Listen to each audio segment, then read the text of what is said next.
Oke, assalamualaikum warahmatullahi wabarakatuh. Kembali lagi dengan Teacher Agia. Apa kabar semuanya? Hari ini kita akan membahas tentang naratif teks, ya, di SMA kelas 10. Naratif teksnya kita sebenarnya sudah pernah kita temui di SMP sebelumnya. Nah, sekarang di SMA juga kita ketemu dengan naratif teks, tapi biasanya dengan vocab yang lebih banyak lagi dan teks yang lebih panjang lagi. Ya, nah kita lihat dulu pengertiannya, ya. Kalau naratif teks itu adalah teks yang menceritakan sebuah cerita. Pokoknya intinya kalau dia cerita, apakah baik dia realistis, fantasi atau campuran keduanya, itu adalah teks naratif, ya. Itu dia. Nah, dia bisa teks naratif ini berbentuk legenda, ya, berbentuk legenda nanti, atau misalnya nanti di sini mitos, ya, mitos, atau misalnya fairy tale, ya, cerita dongeng, ya, cerita hewan. Ayo, cerita hewan apa namanya? Fable, ya. Jadi kalau misalnya ada bercerita tentang legenda, mitos, cerita dongeng atau cerita hewan atau fable, itu berarti ini adalah salah satu contoh bentuk naratif teks, ya. Terus kita lihat di sini poinnya adalah tujuan dari teks naratif. Yang pertama, tujuan dari teks naratif itu adalah entertain the reader. Nah, ini kata kuncinya. Kalau misalnya di SMP, itu kata kuncinya cuma entertain, ya. Di sini ada banyak, entertain the reader, pokoknya dia menghibur pembaca karena cerita itu. Terus yang kedua, teach the reader and provide a lesson or a moral. Jadi di SMA ini nanti baik SMP juga seperti itu, bahwa teks naratif itu pasti akan mengajarkan si pembaca tentang suatu hal, ya. Oh, dia tidak boleh seperti ini. Kalau misalnya kita contoh, kalau pelit ini akan yang terjadi, atau misalnya kita harus setia kawan. Nah, itu dia. Fungsi dari teks naratif itu adalah teach the reader, mengajarkan pembaca, dan menyediakan lesson, ya, pembelajaran atau moral. Nah, itu dia, ya. Habis itu kita masuk ke structure teksnya, struktur teksnya, atau kita bilang kalau di SMP namanya generic structure, ya. Nah, paragraf pertama itu disebut dengan orientation, ya. Orientation ini disebut dengan pengenalan, ya, dikenalkan siapa orangnya, ya, di mana dan kapan, ya.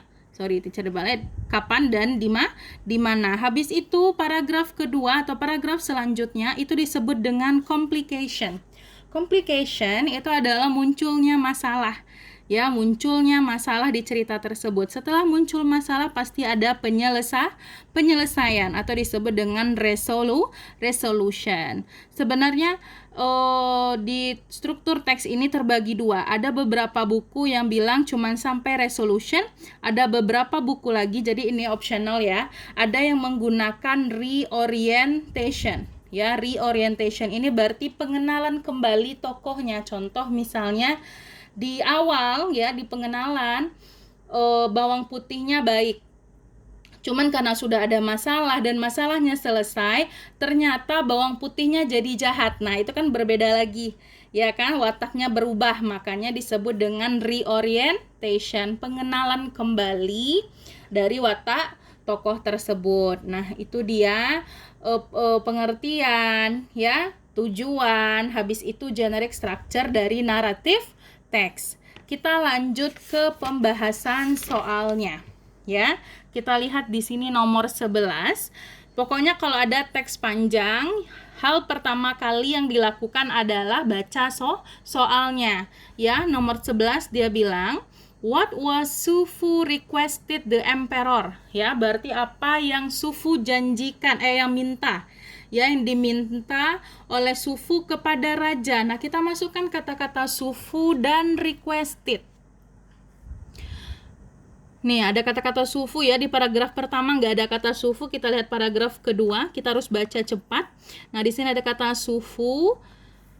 Nih, dia meminta apa yang dimintanya. Nah, ini dia. Sufu came to the palace, ya, dia datang ke istana. He told the king that there was special grass that could make the king live eternally. Ya, itu dia, bahwa dia ngasih tahu raja bahwa ada grass, ya, rumput yang sangat spesial yang bisa bikin raja ini hidup eternally, ya, hidup abadi. Nah, terus apa yang diminta oleh raja? Ini dia. Sufu offered to find. Dia menawarkan untuk menemukan grass itu dengan kondisi dia memberikan 3.000 perempuan dan 3.000 laki-laki. Habis itu dengan cukup makanan selama 3 tahun. Nah, the emperor granted the request, ya. Dikabulkan requestnya. Apa requestnya tadi? 3.000 girls, 3.000 boys, sama enough food. Ya, berarti jawabnya nomor 11 itu mana? Ya, ini dia. He wanted to bring, ya. Dia ingin membawa 3.000 laki-laki dan 3.000 perempuan. Makanya jawaban nomor 11 D. Kalau yang E, kenapa cer? Kan ini juga 6.000. Ya, 6.000 ini kan 3.000 laki-laki, 3.000 perempuan. Kenapa salah cer? Karena return. Ya, return artinya mengembalikan. Sedangkan dia harus dibawa oleh si Sufu ini. Ya. Habis itu kita masuk di nomor 12. What happened to the emperor after 5 years? Dia bilang, apa yang terjadi kepada raja setelah 5 tahun? Ayo udah masukkan kata-kata 5 tahun di sini. Nah, ini dia langsung ketemu ya. After 5 years of hoping for Sufu return, the king fell sick and died. Ya, rajanya malah jatuh sakit dan meninggal. Berarti apa yang terjadi kepada raja setelah 5 tahun ya? Dianya meninggal. Berarti jawaban nomor 12 itu A. Ya. Lanjut nomor 13, ya. Nomor 13 dia bilang the emperor granted the request immediately. Granted itu artinya mengabulkan, ya, bahwa raja mengabulkan permintaannya segera. Nah, mana kira-kira di antara A, B, C, D, E itu yang menyatakan mengabulkan? Gave apa artinya? Memberikan, ya, dari kata give. Throw apa artinya? Melempar, membuang, ya, dari kata throw. Agreed dari kata agree artinya setuju, ya. Offer dari kata offer artinya menawarkan, ya. Refused itu menolak. Kira-kira mana artinya yang sama dengan granted? Mengabulkan. Iya, jawaban nomor 13 yang benar adalah yang C. Agreed. Setuju. Nah, itu dia. Ya, jadi kalau misalnya untuk jawab soal-soal panjang seperti ini, yang harus pertama kali dilakukan adalah baca soal dulu ya. Itu dia. Coba kita jawab yang ini dulu ya.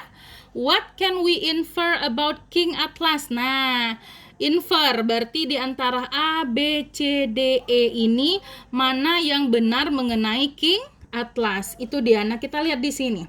Eupheme was the daughter of King Atlas, ya, and the granddaughter of the great god Jupiter. She was berarti yang ditanyakan King Atlas. Apa yang bisa kita ketahui dari King Atlas? Bahwa dia adalah Eupheme ini adalah anak perempuan dari King Atlas. Berarti King Atlas ini adalah ayah dari Eupheme. Ya. Habis itu dia adalah apa lagi? Oh, she was more beautiful than her 15 sisters. Bahwa Eupheme ini itu lebih cantik dari 15 sister yang lain. Berarti King Atlas ini bisa kita simpulkan dia punya 16 anak perempuan. Berarti nomor 14 jawabnya yang D. Oke, itu dia. Nah, habis itu nomor 15 ya. Nomor 15 kita di sini mencari sinonim ya. Apa sinonim dari venerable? Venerable itu artinya yang dimuliakan. Ya, yang dimuliakan. Mana kira-kira di sini yang artinya prince yang dimuliakan? Dari sini otomatis kita tahu ya, yang dimuliakan berarti yang respected, yang dihormati, ya. Karena kalau wise artinya bijak, sana, intelligent artinya pintar, powerful artinya kuat, handsome artinya ganteng ya. Nah, berarti di sini nomor 15 jawabnya venerable. Venerable ini artinya yang dihormati, yang dimuliakan. Nah, itu sama artinya dengan respected atau yang sering keluar nanti itu unearned. Ya, unearned. Itu dia. Coba deh yang terakhir ini.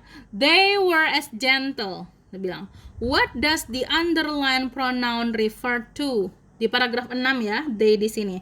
1, 2, 3, 4, 5, 6. Nih, they were as gentle. They were as gentle. Berarti kalau misalnya refer to, ingat ya, lihat sebelumnya. Nih dia. They berarti kata ganti benda jama. Lihat ini. Nah, ini dia. 2 tame lions. 2 singa yang jina. Berarti di sini nomor 16 otomatis jawabnya yang B. Nah, itu dulu. Sekian dulu penjelasan teacher mengenai naratif teks ya, beserta cara jawabnya. Teacher harap kalian mengerti dengan penjelasan teacher ya. See you.